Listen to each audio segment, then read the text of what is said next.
You're listening to the Agony Column News Report featuring interviews, phone interviews, reports from live book events and festivals, and conversations with readers. You can find additional news, interviews, book reviews, and more 5 days a week at the Agony Column website at trashotron.com/agony.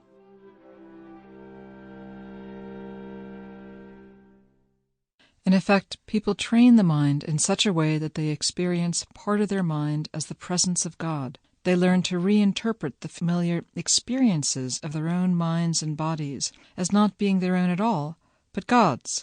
They learn to identify some thoughts as God's voice, some images as God's suggestions, some sensations as God's touch or the response to His nearness.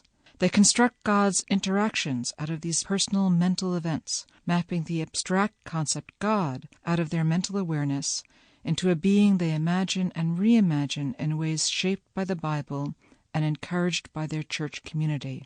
They learn to shift the way that they scan their worlds, always searching for a mark of God's presence, chastening the unruly mind if it stubbornly insists that there's nothing there.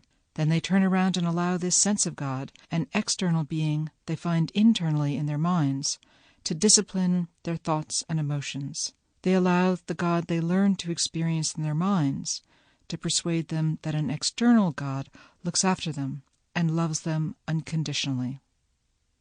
Tanya Luhrman is a psychological anthropologist and a professor at Stanford University. Her first book was Of Two Minds, An Anthropologist Looks at American Psychiatry. Her new book is When God Talks Back, Understanding the American Evangelical Relationship with God. Thank you for joining me, Tanya. It's great to be here. Tanya, this is an absolutely fascinating look. It's a scientific look at the supernatural. You have parsed the ineffable. And I think you. That's a really difficult task. What made you decide to do this? Oh, that's a great question. I've been curious about the way that people experience supernatural reality for a long time. I grew up as a spiritual mutt. My mom was the daughter of a Baptist minister, and she drifted away from the church. My dad was the son of a Christian Scientist. He became a doctor. All three of my cousins are fundamentalist or theologically very conservative Christians. I grew up in an Orthodox Jewish neighborhood. So I just had this sense that people came to the non-material, the spiritual, the divine, with very different understandings of what was true. As an anthropologist, you decided to look at the American Evangelical. Sample complete. Ready to continue?